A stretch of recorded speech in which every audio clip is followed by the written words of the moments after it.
ሰላም ጤና ይስጥልኝ የተከበራችሁ የኢትዮ ሞኒተር ተከታታዮች፣ ለዛሬ ዕለተ አርብ ያዘጋጅናቸው መረጃዎች እንደሚከተለው ይቀርባሉ። በቅድሚያ አርዕስተ ዜና። የብሔራዊ መረጃና ደህንነት አገልግሎት የውስጥና የውጭ የስጋት ኃይሎችን እንቅስቃሴዎች የሚቀለብሱ ስምሪቶች ማከናወኑ አስታወቀም። አሜሪካ ከዓለም ጤና ድርጅት በይፋ መልቀቋ አስታወቀች።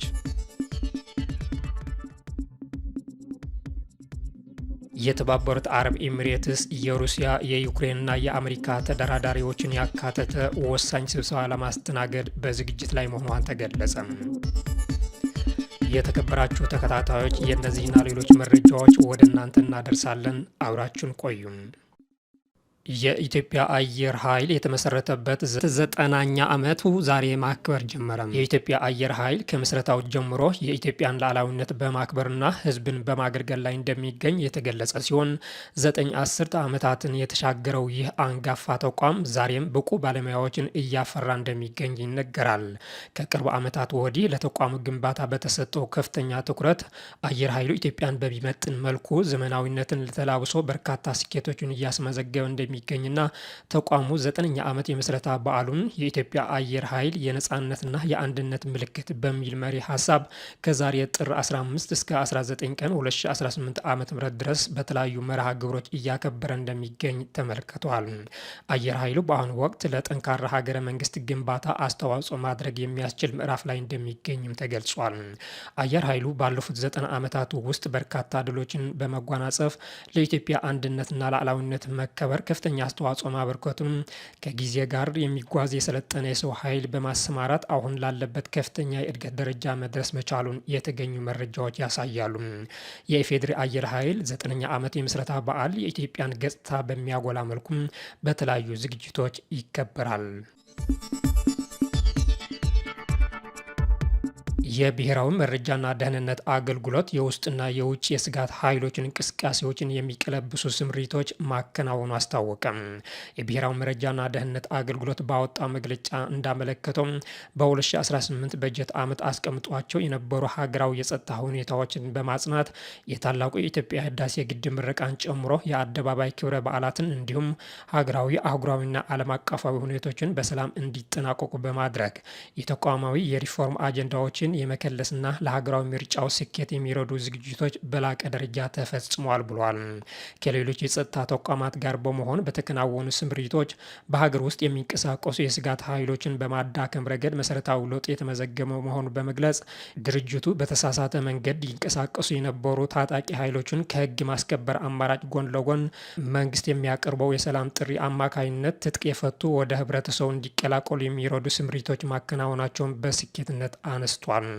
በሀገራዊ ጥቅምና ደህንነት ላይ የሚቃጡ ስጋቶችን መቀልበስ መቻሉ የተገለጸ ሲሆን በዓለም አቀፋዊና ቀጠናዊ ተለዋዋጭ የደህንነት ምህዳር ውስጥ የኢትዮጵያን ከፍታና የህዝቦቿን ተጠቃሚነት የሚያረጋግጡ ስትራቴጂክ ድሎች እየተመዘገቡ መሆኑን ገልጿል።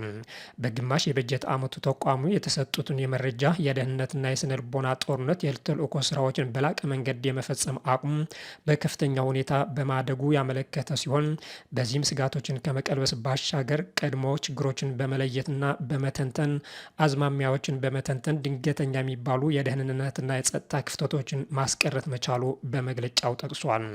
አሁንም ግን ሰላምና ጸጥታ የማጽናት ሂደቱ ያልተዋጠላቸውና የውስጥና የውጭ ኃይሎች የፈጠሩት ግንባር እንዲሁም ቀጠናውን የኃይል አሰላለፍ ፍጥጫ በማድረግ ረገድ የሚታዩ እንቅስቃሴዎች ተግዳሮች መሆናቸው በመግለጫው ጠቅሷል።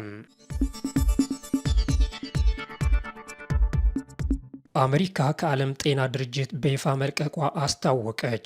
አሜሪካ ከዓመት በፊት በሰጠችው ቅድመ ማስጠንቀቂያ መሰረት የተባበሩት የመንግስታት ድርጅት አካል ከሆነው የዓለም ጤና ድርጅት አባልነት በይፋ ለቃ ወጥታለች።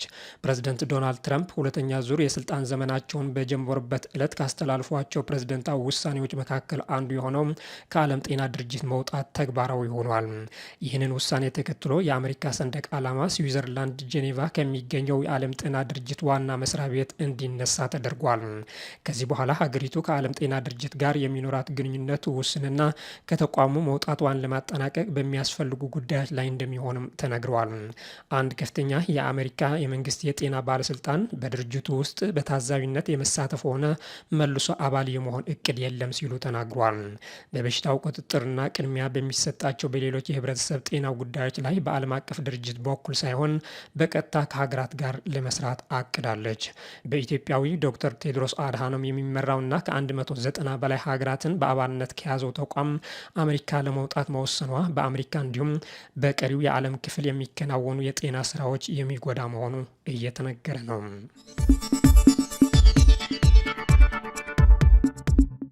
የተባበሩት አረብ ኤሚሬትስ የሩሲያ የዩክሬንና የአሜሪካ ተደራዳሪዎችን ያካተተ ወሳኝ ስብሰባ ለማስተናገድ በዝግጅት ላይ መሆኗን ተገለጸ።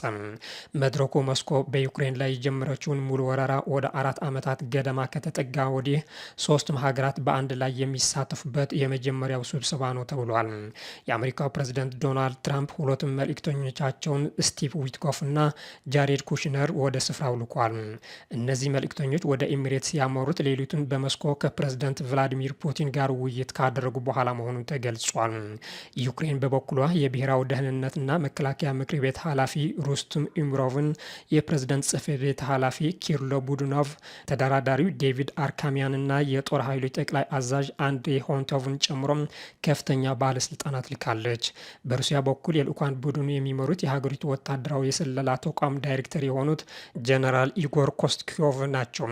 በተጨማሪም የሩሲያ ኢንቨስትመንት መልእክተኛ ኪሪል ዲሚትሪቭ በስፍራው የሚገኙ ሲሆን ከአሜሪካ መልእክተኛ ስቲቭ ዊትኮፍ ጋር በተናጠል በጎንዮሽ ይገናኛሉ ተብሎ ይጠበቃል።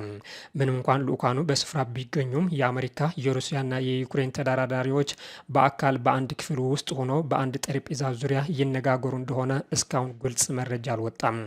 የዩክሬኑ ፕሬዝደንት ዜሌንስኪ ባለፈው ወር እንደተናገሩት አሜሪካ ያቀረበችውን ባለ 20 ነጥብ የሰላም እቅድ 90 በመቶ ዝግጁ ቢሆንም በተለይ በመሬት ይዞታ ጉዳይ ላይ አለመግባባታቸው አሁንም አሉ። የክሬምሊን አማካሪ ዩሪ ኢሽኮቭ የአሜሪካ ልኡካን በሞስኮ ያደረጉትን ቆይታ በሁሉም ረገድ ጠቃሚ ሲሉ ቢገልጹም በፑቲንና በአሜሪካውያን መካከል ምን እንደተወራና ይህን ለዛሬ ስብሰባ ምን እንድምታ እንዳለው የታወቀ ነገር የለም። ኢትዮጵያና ቤላሩስ ወታደራዊ ትብብራቸውን ለማጠናከር መስማማታቸው ታወቀ። ኢትዮጵያና ቤላሩስ የሁለትዮሽ ወታደራዊ ትብብር ስምምነት ተፈራርመዋል። ይህም በሁለት ሀገራት መካከል ያለውን የመከላከያ ትስስር ለማጠናከር ጉልህ እርምጃ ነው ተብሏል። ስምምነቱ የተፈረመው በኢትዮጵያ የመከላከያ ሚኒስትር አይሻ መሐመድና በቤላሩስ የመከላከያ ሚኒስትር ዲሚትሪ ፓንቱስ ነው። በፊርማው ስነ ስርዓቱ ላይ ንግግር ያደረጉት ሚኒስትር አይሻ መሐመድ ስምምነቱ የኢትዮጵያን ወታደራዊ ቴክኖሎጂና የመከላከያ ኢንዱስትሪ ማሳደግ ወሳኝ መሆኑን አጽንኦት ሰጥቷል። ሀገሪቱ በወታደራዊ ምክክር ውስጥ የራሷን መቻል ግብን ለመደገፍ ወሳኝ ነው ብሏል። በተጨማሪም ይህ ትብብር ሰፋ ያለ የክልል መከላከያና የኢንዱስትሪ ገበያ ለመፍጠር አስተዋጽኦ ሊያደርግ እንደሚችል በመጥቀስ የኢትዮጵያን ስትራቴጂካዊ አቋም በአፍሪካ መሀል ላይ አጉልተው ገልጿል። ሁለቱም ወገኖች ስምምነቱ ቀደም ሲል የተፈራረሙት ስትራቴጂካዊ ማዕቀፎች ተግባራዊ እንደሚያደርግና በኢትዮጵያና በቤላሩስ መካከል ያለውን የቆየ ወዳጅነት የበለጠ እንደሚያጠናክር አጽንኦት ሰጥቷል። የቤላሩስ የመከላከያ ሚኒስትር ዲሚትሪ ፓንቱስ ሁለቱ ሀገራት በበርካታ ፕሮጀክቶች ላይ እየተባበሩ መሆናቸውን በመግለጽ አዲሱ ስምምነት በተጨማሪ ዘርፎች ላይ የትብብር እድሎችን እንደሚከፍትና ግንኙነቱን ወደ ከፍተኛ ስትራቴጂካዊ ደረጃ እንደሚያሳድግ ተናግሯል። እያደገ የመጣው አጋርነት እንደመሆኑ መጠን የቤላሩስ አየር ኃይል ዛሬ በጀመረው የኢትዮጵያ አየር ኃይል 9ኛ ዓመት የምስረታ በዓል ላይ የአየር ትርኢት ያቀርባል ተብሎ ይጠበቃል። የቤላሩስ የመከላከያ ልኡካን ቡድንም በመታሰቢያ በዓሉ ላይ እንደሚሳተፉ ተገልጿል። የዕለቱ ዜናዎች በዚህ አበቃን። መልካም ቀን።